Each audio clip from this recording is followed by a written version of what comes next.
So, this is the topic na continuation na ng writing process 1, kung aalala nyo no, the midterm part. So, pinaghiwalay ko siya kasi medyo mahaba. So, technically, ito yung technical needs ng isang travel writer to proceed with his or her writing. Okay? So, nung one, we already tackled the introductory phase of travel writing, like for example, how will you get your resources, how will you interview people, what are the standards of doing an interview, and like that. Okay, so here in the writing process 2, since it's just a continuation, so itutuloy lang niya yung mga requisites or yung mga requirements for you to be able to be a good travel writer. Okay, so also in the writing process 1, we have touched the rewards of travel writing. We started with the short course for travel writing. What are the essential qualities of a travel writer? And also, we have already touched some parts of how or who are you going to consult to get your travel write-up published. Okay? And also the range of publishing opportunities. Also finding your story. Okay, understanding travel trends, the kinds of travel trends, keeping up with those travel trends, and also what is the focus of your write-up. Okay? And also, we have tackled researching your story. What are the types of research? And also, what I have mentioned earlier, interviewing and note-taking techniques.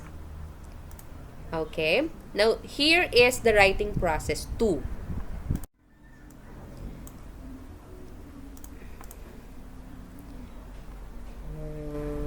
Miss Karen, can you please read the slide and explain?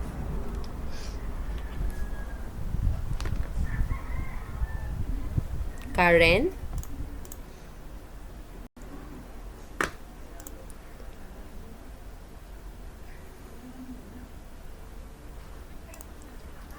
Shaping.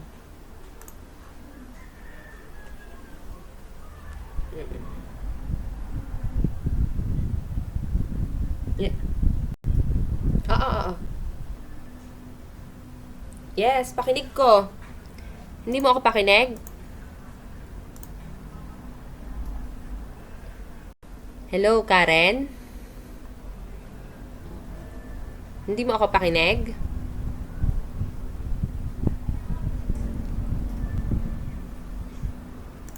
Ngayon, oo, pakinig kita ngayon.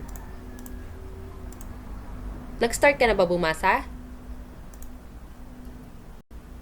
Okay.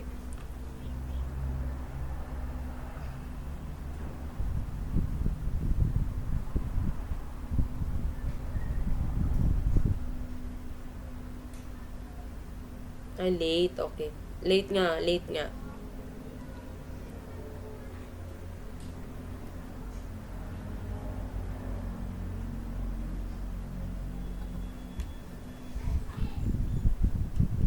Okay, as a writer,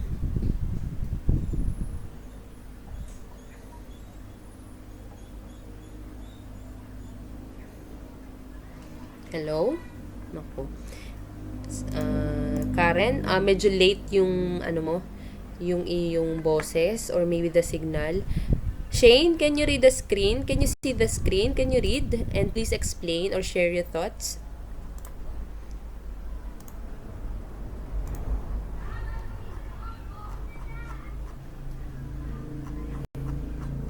Hello, Karen? Hello, Shane? Okay. Sino na lang gustong bumasa? Yung medyo malakas ang signal at nang tayo makausad.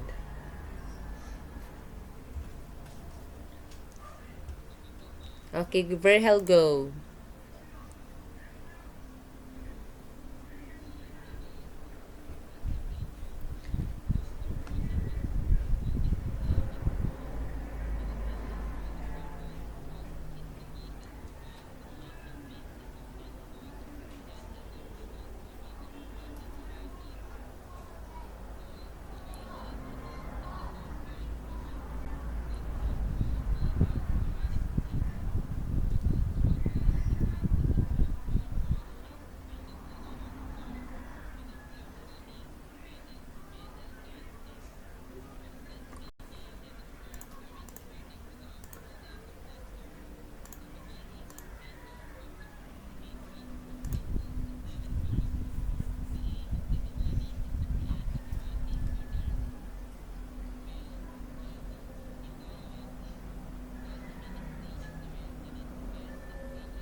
Mm.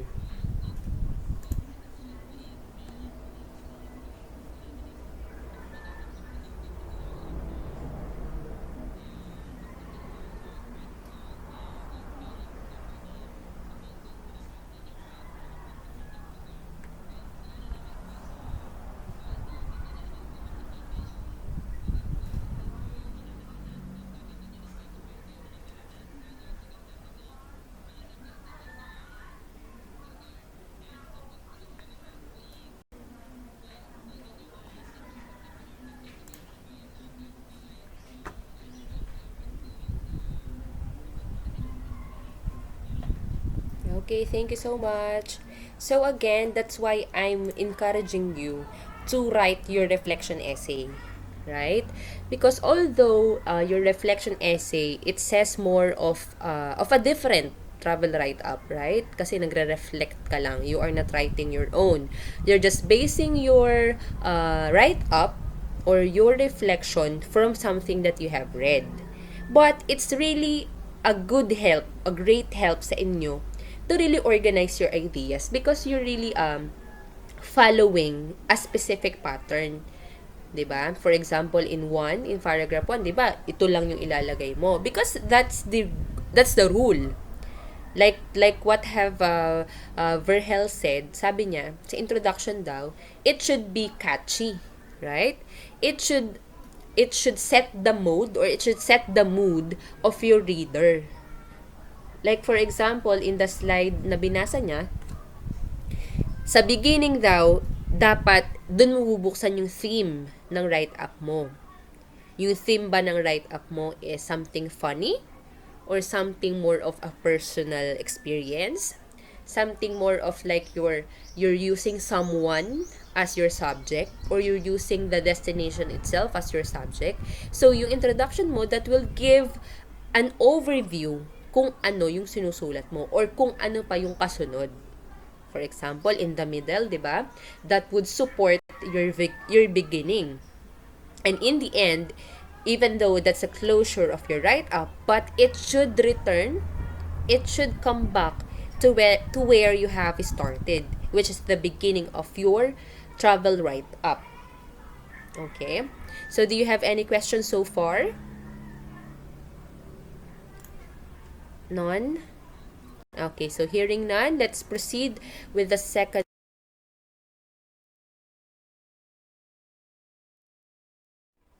Okay, so please read the slide and explain on your own opinion, okay? So walang wrong opinion. This is all your opinion. So, opinion, they are all correct, right? So in your own opinion, please read the slide and explain your thoughts. I'll be calling someone. JR, please.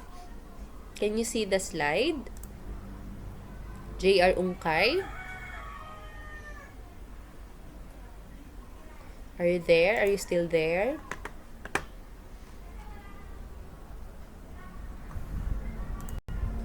JR? Okay, go.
Okay.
Yes.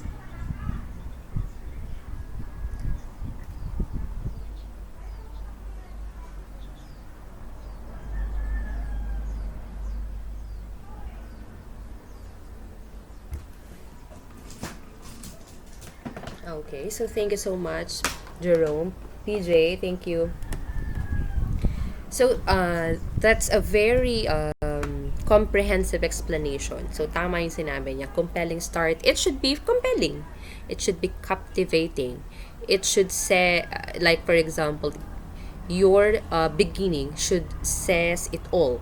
For example, like hindi ka pa man pumupunta sa middle section or sa end, but you captivated already your reader, like wow, it is something that I should continue reading, for example, kasi kinaptivate mo na agad yung interest niya. Like for example, you give hint, or you give a very confusing start, for example, or dinrive mo yung curiosity ng iyong reader. For example, I have read some of your write-ups, and some of those may mga cute na na introductory. My apology for not yet returning your write-up, because I am not that finished yet. Napakadaming i-check, and nagkasabay-sabay lang ang requirements, and also I'm having my masters, so hindi ko siya hindi ko siya maupuan ng isang upuan lang. My apology for that. But I can commend some of those na really original yung gawa nila, because I can trace, I can identify or determine if it's copied or if it's just from the internet. What source have you used to come up with that copy pasting technique? So mind you all, I can trace, or I can determine if it's copy pasted.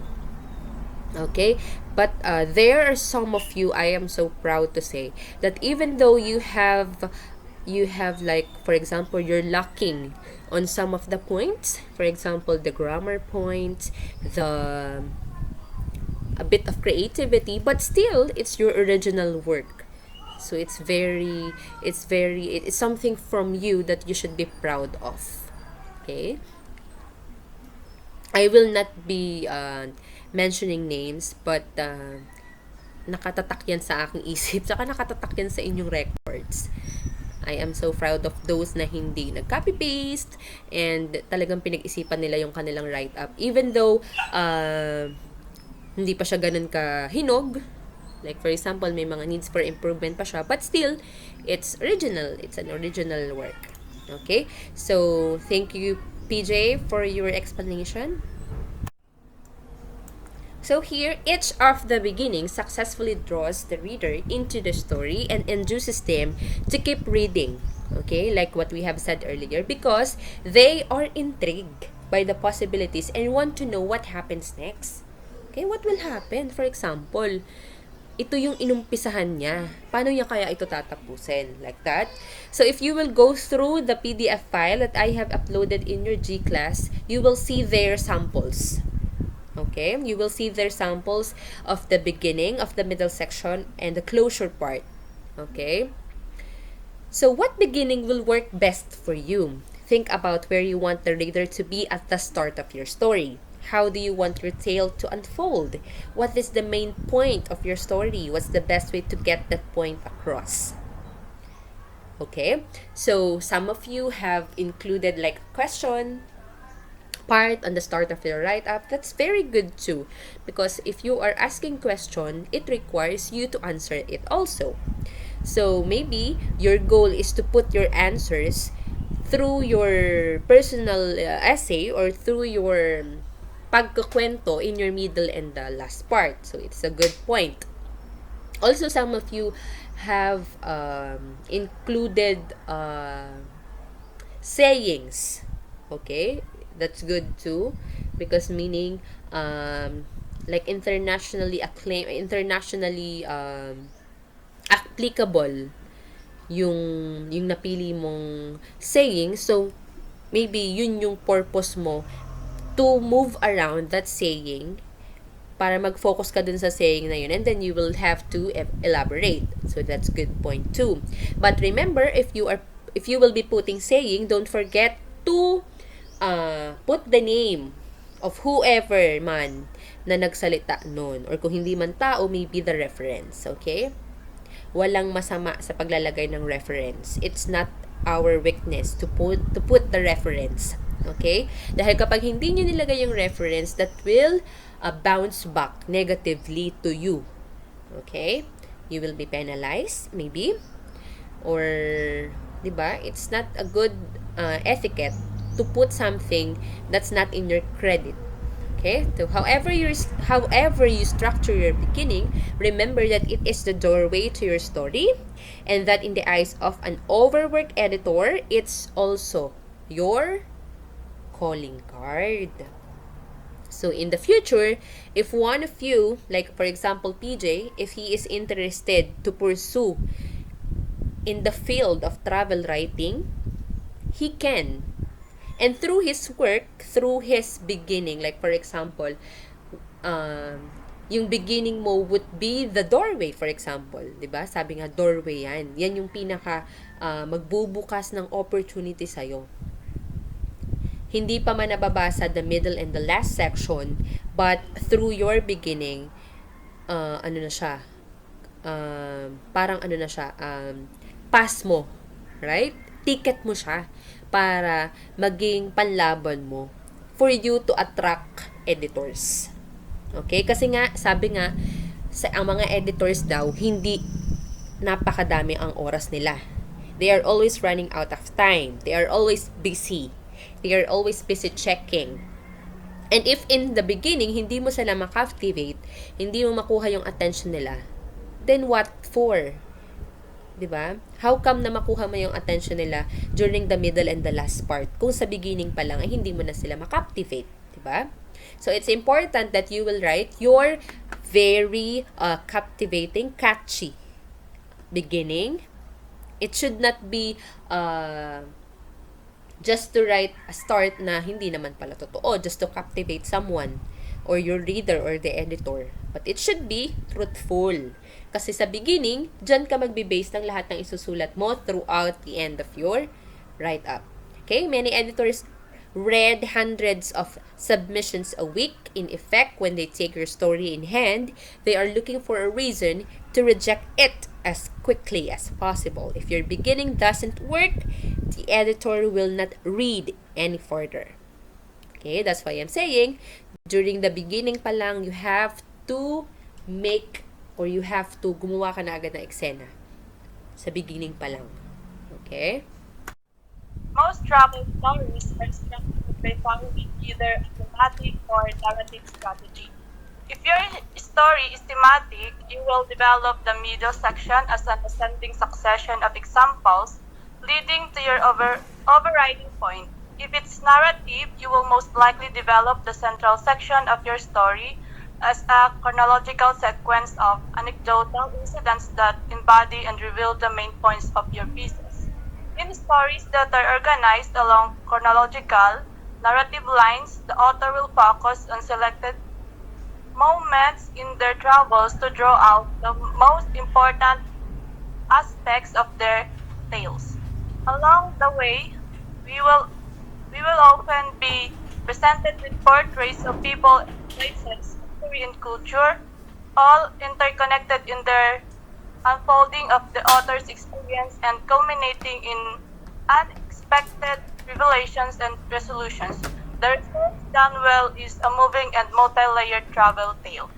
So, para po sa akin, ma'am, ano po, yung pag-organize po ng middle section, kumbaga yung sa body po baga ng isang write-ups, dapat po yung kanilang middle section ay kunyari po, like doon sa ma'am, if the story is thematic, you will develop the middle section as an ascending succession. Nakadepende po yung mga ideas doon sa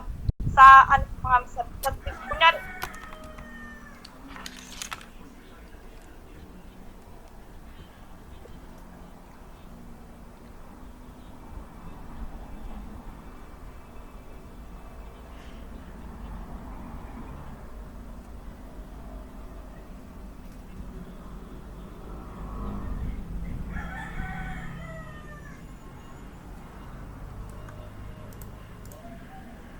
Okay, thank you. Thank you so much for that explanation. Thank you so much. So since you've done with your beginning, which should be compelling, should be captivating and catchy, so now here's the time for you to support your beginning through organizing your middle section. Okay, so here, thematic and narrative, yung binigay niyan, types of giving or types of presenting your middle section. So since we are providing your ideas in the middle section, it should be like for example, if you will use narrative, you will most likely develop the central section of your story as a chronological sequence. Okay, so sunod-sunod siya. In stories that are organized along chronological narrative lines, the author will focus on selected moments, okay, in their travels. Because we all say that you should have your focus, right? On our writing process 1, it says here, it says there, you should have your focus.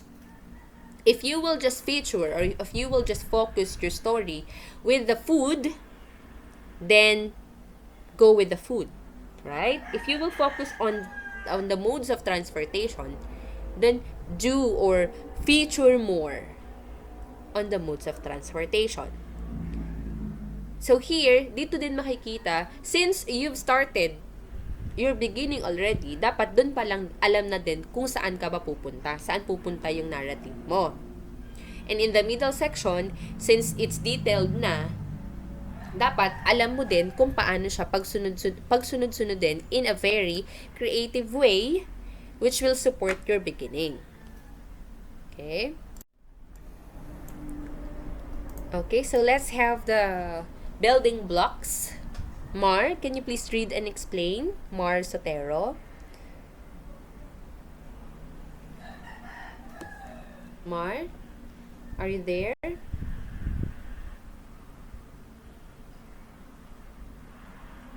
Mar?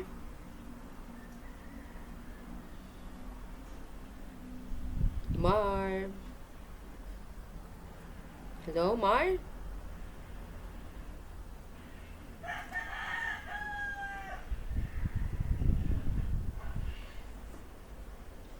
Okay, sino? Si Daniela, are you there? Daniela? Yes, please read the slide and then please explain your thoughts. Building blocks.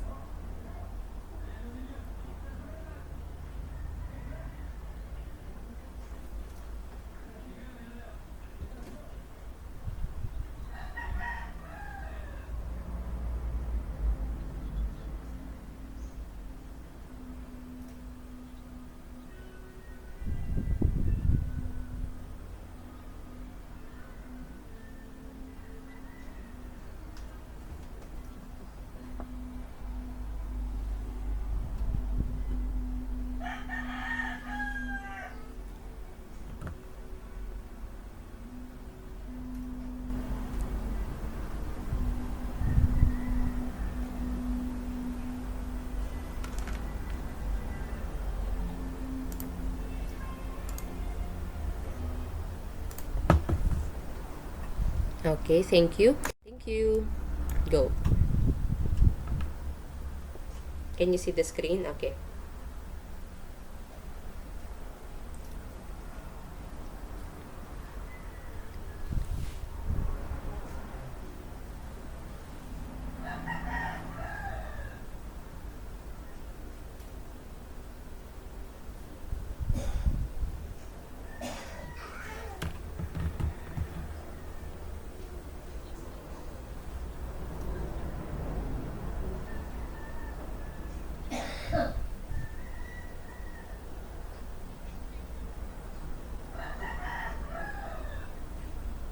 Okay, thank you. So, it's the detail that's important, right? In your travel write-up. So, thank you for reading and explaining your thoughts. Thank you so much. So, here, it's important when you give your detail, it should have structure. Okay? And paano mo masasabi if your structure ay beneficial pa ba sa reader? Right?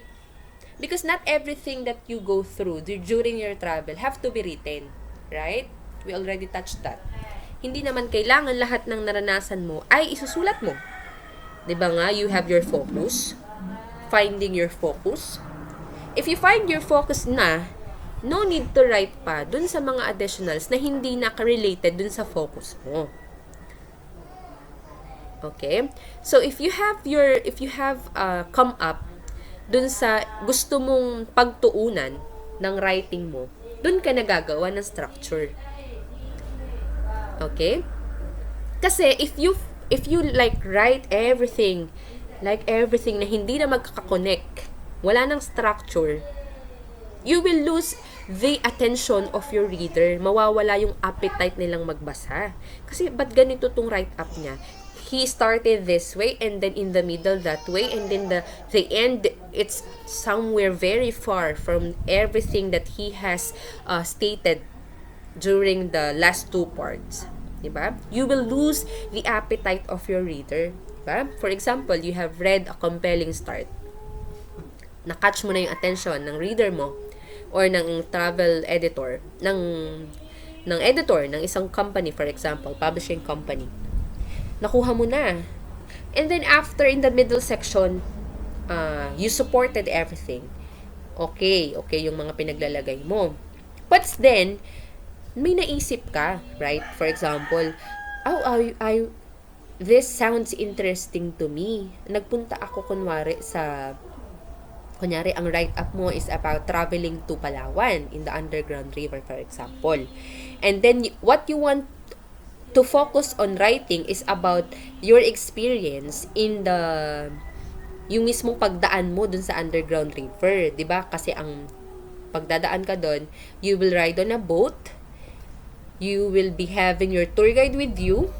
It's a group travel through a boat, and then hindi masyadong audible yung sounds ng sa loob. That's why you will be provided with a recorded clip nung pagde-describe nung kuweba.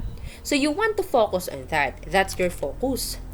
But then nakita mo dun pala sa labas maganda din, may iba ding attraction, for example. Kasi sa loob ng underground river bawal magsiksikan yung mga tao. So, dun sa labas, meron silang mga ibang fini-feature. Like, for example, yung formation ng rocks, right? Yung formation nung nearly forest doon. You want also to feature that. So, minsan, if you want to add more details, dun pa mas naging magulo yung iyong construction ng thoughts mo. Which is not that necessary. Hindi na siya necessary. Right?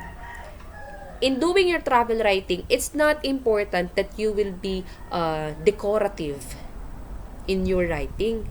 What's the most important is you being simple, direct to the point. Your focus is the focus. Diba? If yan yung focus mo, stick to that. Huwag ka nang maghanap pa ng ibang magpapasakit ng mata and ng thoughts ng mga makakabasa. Who would like to explain making transitions?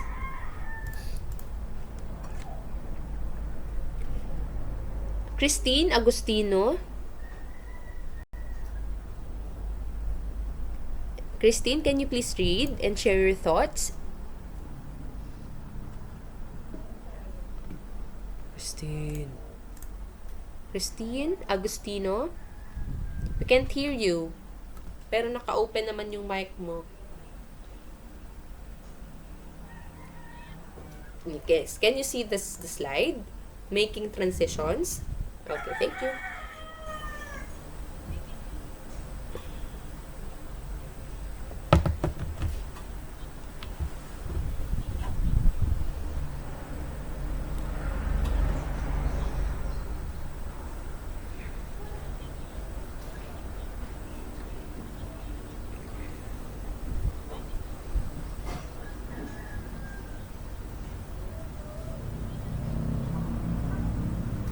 Hmm.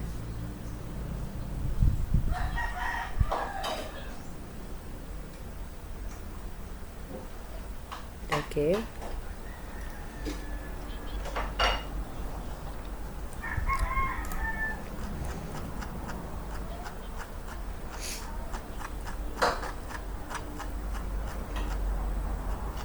Okay. Okay.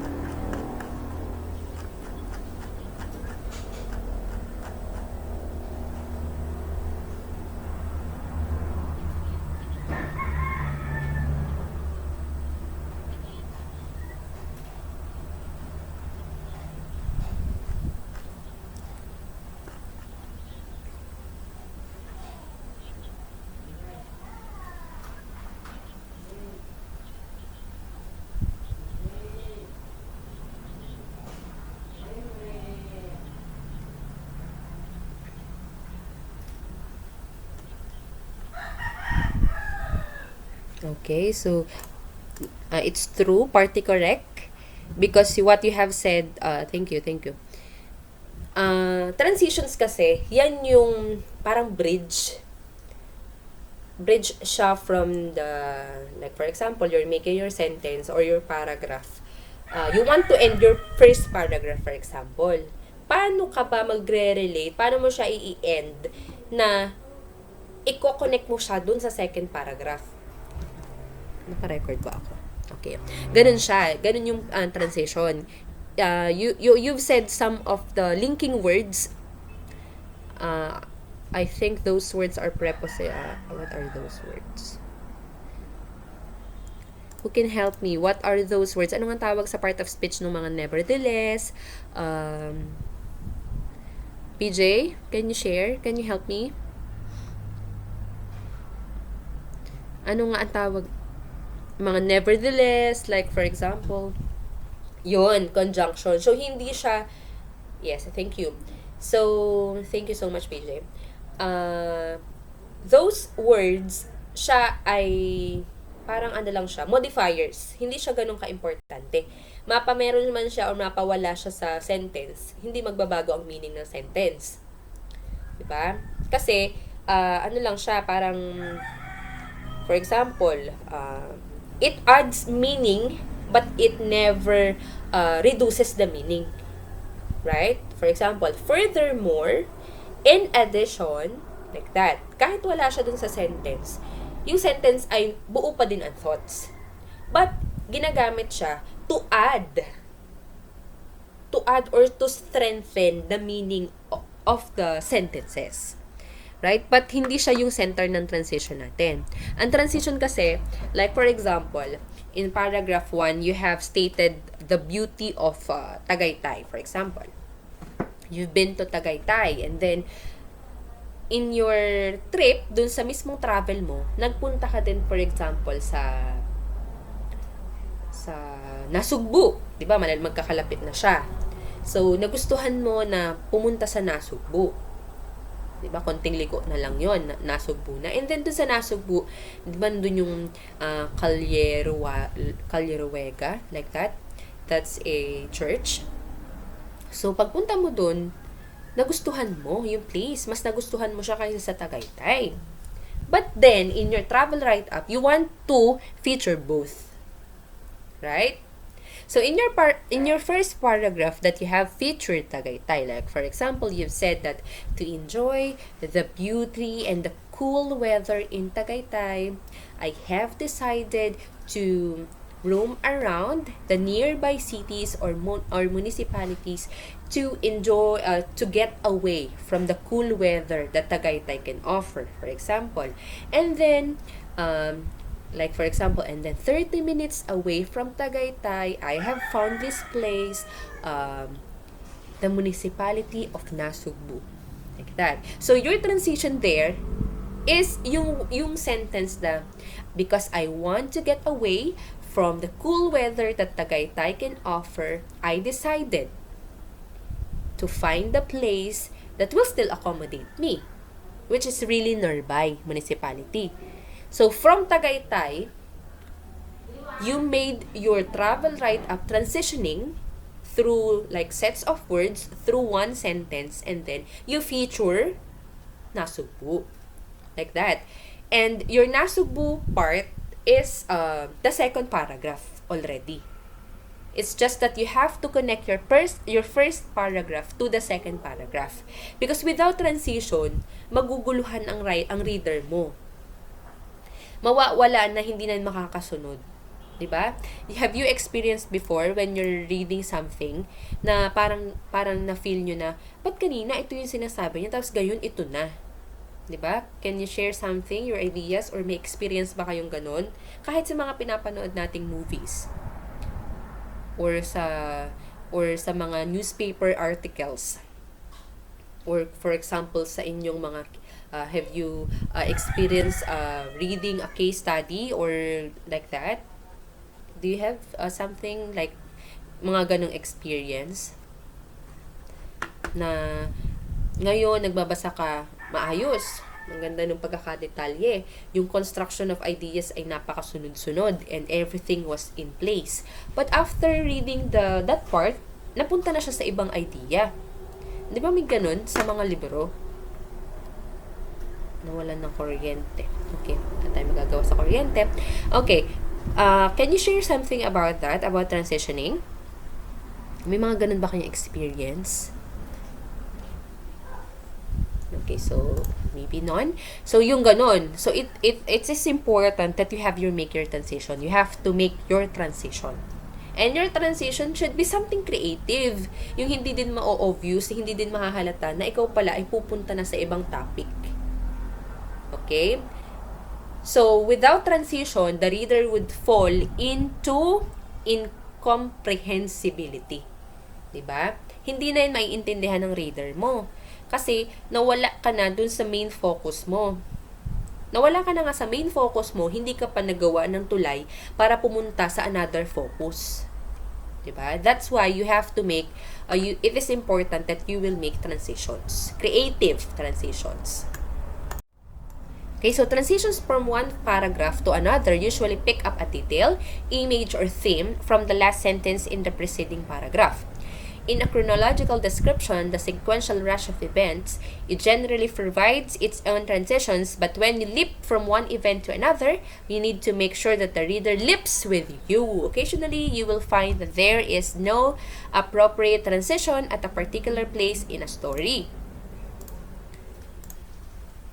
Okay? Or that you don't want to craft a transition, you want to make a clear break in the narrative. Okay, so transitions, it's for continuity. To make it short, it's for continuity.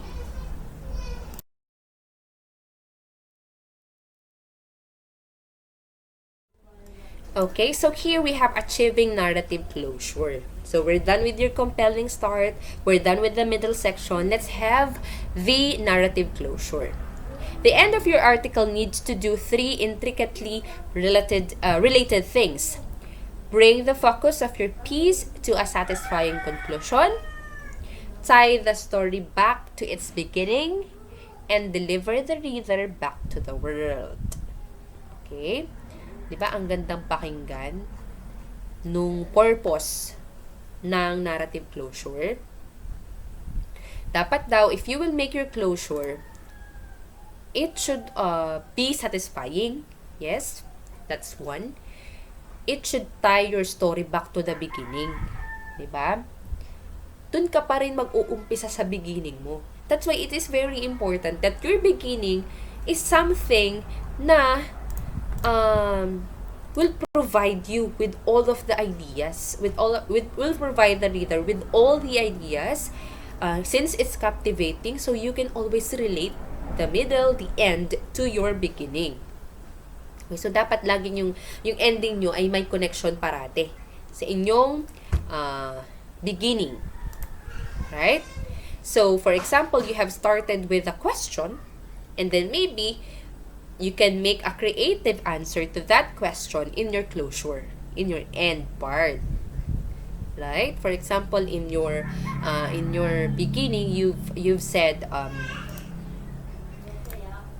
who said that traveling to who said that traveling to Bulalakaw is a waste of time? For example, like that lang, kunwari.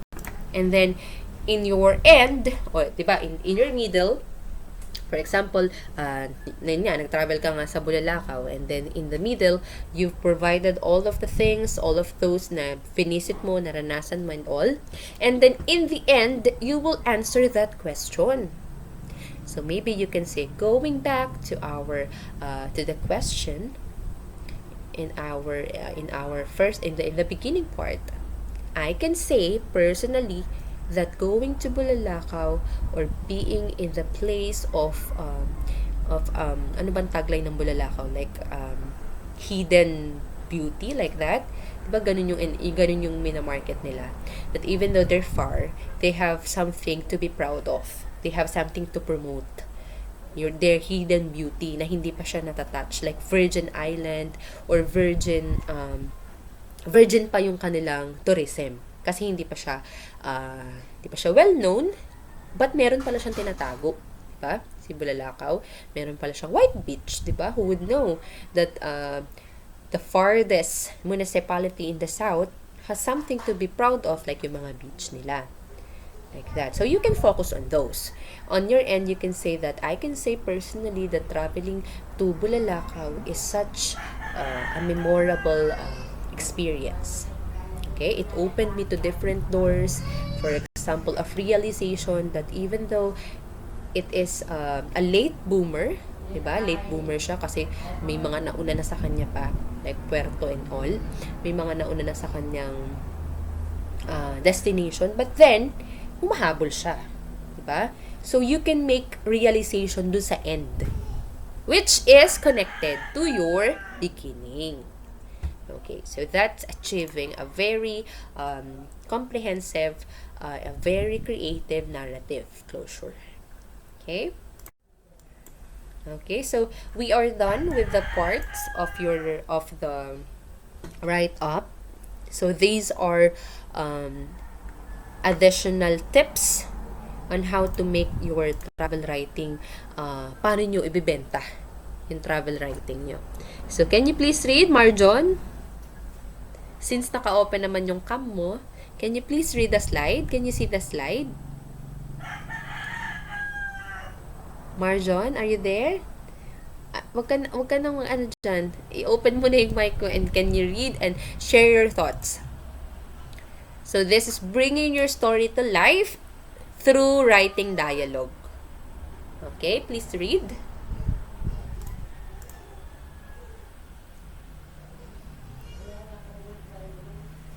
Can you see the slide?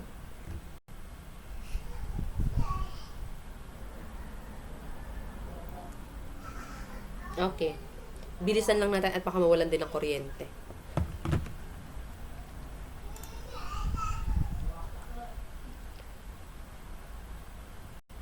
Because time is running. Okay, so bringing your story to life. How do you bring your story to life with the kind of lively prose that editors want?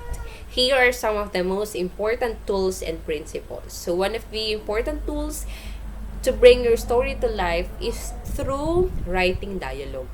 Okay? So, di ba parang if we are reading something, napaka-pale and napaka-boring if it's just full text, right? Yung tuloy-tuloy lang na explanation, tuloy-tuloy and all, like that. Walang twist. Walang, like for example, walang something to look forward to. Okay? Parang walang buhay. Right? So here, writing dialogue is one of the sample on how to bring your story to life. Okay? Dialogue helps to enliven, appease orally, varying its rhythm. On another level, it can be used to humanize a story, injecting characters into your article in a way that creates warmth and resonance for the reader. It can also help to illuminate a place. Okay? Diba, if we will read something like a dialogue, parang dinadala ka niya dun sa place kung saan yung kung saan siya naroon, di ba? Like for example, if you are familiar, please wait. Ano ka naman? Kain? Hindi ba kita kung hindi ihilang na? Kumain ngayon? Ayaw, sitaw lang. Ako, pagsintat na ako.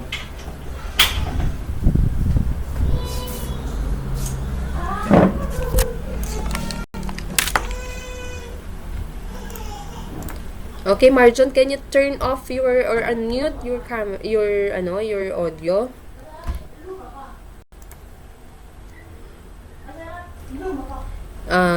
Going back, so dialogue, 'di ba? If we will read as dialogue in a page of a book, 'di ba mas ano siya, mas interesting, right?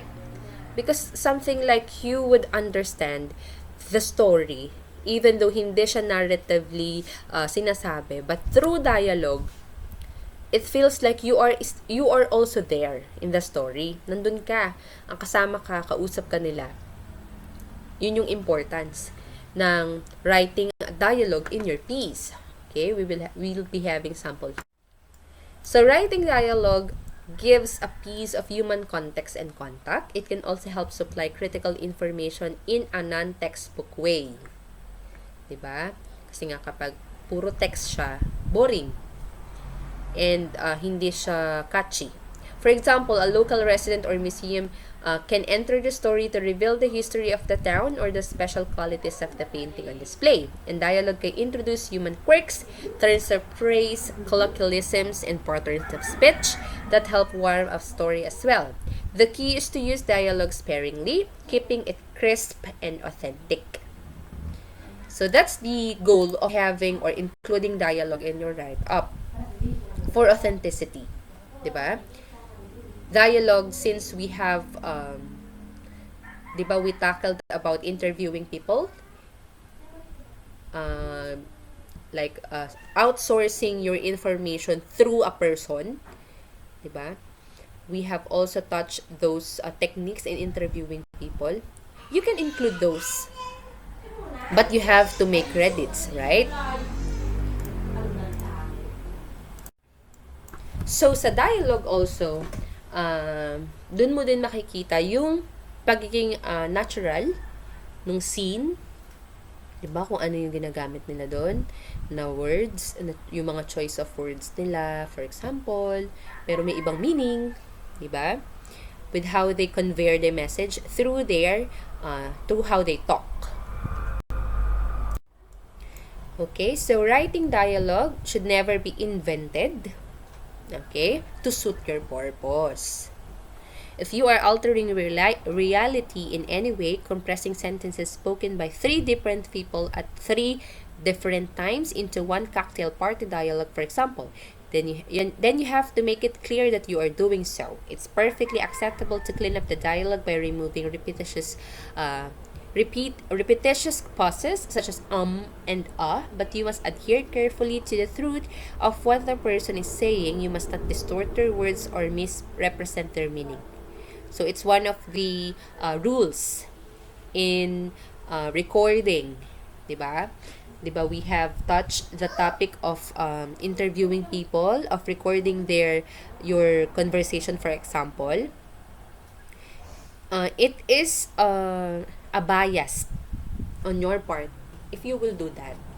Yung ipaparaphrase mo yung sinabi niya, diba? Hindi yun maganda.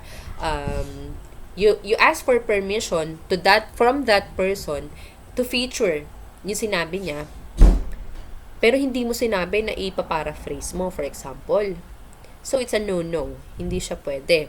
So if you will feature dialogue or usapan ng, kunyari, for example, 3 people, 2 people in your write-up to describe something, like for example, a specific situation, dapat kung ano yung sinabi nila, yun din yung isusulat mo. Okay? What can you remove ay yung mga like that lang. Hindi yung mga important meanings or words. Right? For example. But, if for example, di ba, you can encounter some words na ina-asterisk. That's a different case. Because kaya siya ina-asterisk something that it is a bad word to use or hindi siya acceptable to many, or something that would hit some group of people, for example, mga ganon. Like, for example, S, tapos tatlong asterisk, or F, then tatlong asterisk, like that. You can do that, asterisk, but more importantly, do not remove words. Okay, and also, do not add words. Okay, that's the same thing. If you will add or if you will remove, that's a sense of disrespect to the person na nagsabi nun. Right in front of you, you will hear someone saying na naka-experience ng very traumatic experience na yun. But from his or her mouth, from his words. Diba? If you would feature dialogue like this, it's very important, like what we have said earlier, do not erase, do not remove, do not add words. Okay? So sabi niya, we were just outside Hanoi. She hesitated, then seeming to remember, said, we did not have much to eat. In fact, we had very little food all through the war. We were always hungry. Even after the war was over, we had so little rice, and it was stale rice, old rice, because of the destruction. No, he asked, because of the destruction? No, because of the American embargo and the Chinese invasion. We were told that the targets were military bases. She smiled sadly at this and said, everything was targeted, the whole city, especially roads and bridges. Our bridge was bombed by the B-52s. This was the Chung Dong Bridge across the Red River to Haiphong, but we repaired it. Factories were especially targeted, no matter what they made. The bombings continued for years. But everything was bombed. Without even saying anything, you're just describing kung ano yung suot nung nagsalita, nung kinausap mo, kung ano yung emotion niya habang nagsasalita. Yun lang yung pwede mong i-describe. Right? But do not add anything or do not remove anything. Okay? So let's have the next topic, which is about creating characters. The introduction of characters is often critical to the success of a travel piece. Characters can illuminate places and often help to propel and enliven a story. The human connection is arguably the most powerful element of travel, spanning cultures and backgrounds. Conveying a sense of human connection through the effective introduction of character is a great and powerful art. So remember, guys, creating character is one of the technique on how you can bring your story to life, right? So our first technique is through dialogue. Then here we have creating characters, okay? So pay attention to characters and don't shy away from bringing local people or fellow travelers into your story. Their presence in a story creates human bridge between the story and the reader, just as they themselves are a human bridge between their home and you. So it is used especially if you want to create different perspective on your write-up. Diba?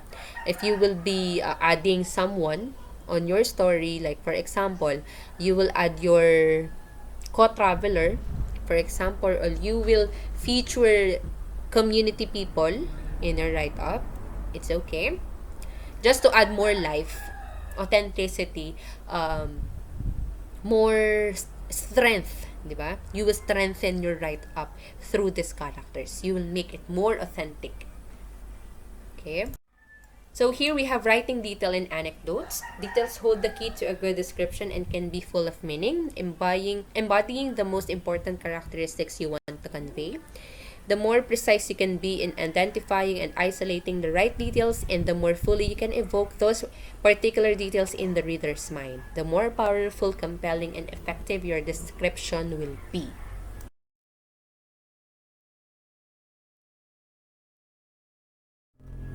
So let's have here descriptive accuracy. One especially critical element in recreating a travel experience is accuracy. Okay, so travel pieces must be accurate in two ways. First, they must be factually accurate in their reporting. How will you do that? Through, for example, you want it to be like chronologically ordered, then you have to put the exact time, exact date. Is it noon? Is the day cloudy? was the day in the winter season or in the fall season, for example. So you will make your theme more exact if you will focus, or if you will put exact environmental scene on your write-up. Okay, so you have to be accurate. This means getting the population of the African village right, precisely conveying the color of the church. So they are just examples, okay? There is simply no excuse for getting your facts wrong, and you should not expect sympathy from an editor if you do. The second kind of accuracy is in perception and description. It is far more difficult to capture, but is equally critical to the depth of and success of travel writing.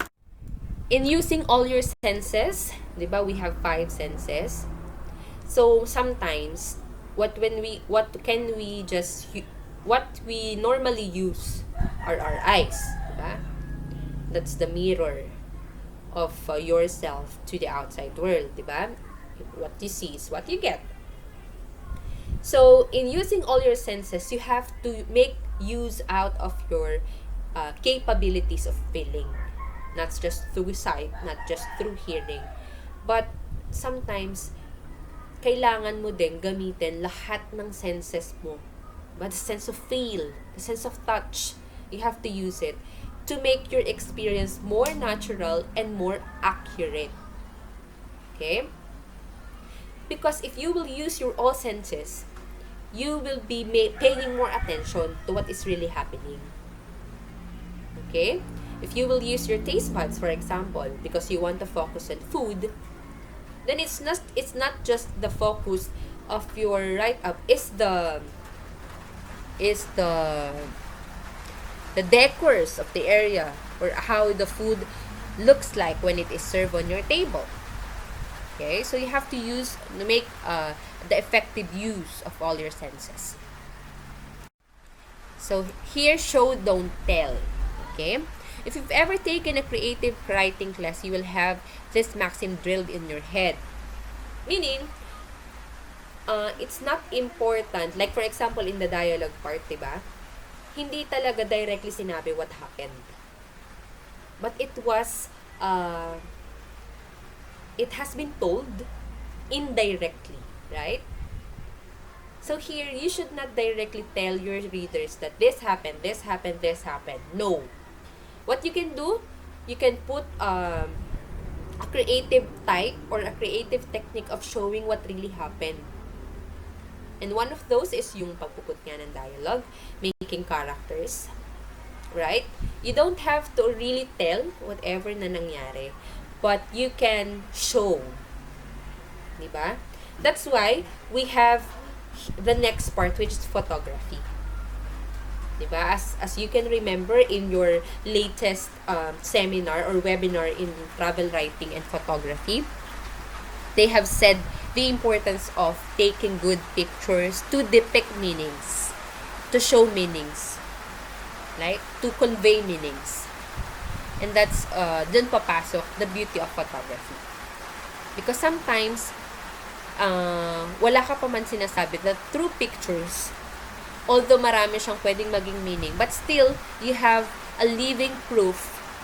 You have like a shot or a proof, a visible proof that you've been there by yourself, naturally, and you really experience everything. So here, for the cliche, this is something that we have to avoid. It's difficult to come up with something fresh every time. So, hindi pwedeng paulit-ulit din. But still, you need to make a travel write-up which is unique from the point of beginning up to the end. Okay? That's why you need to reread your writing.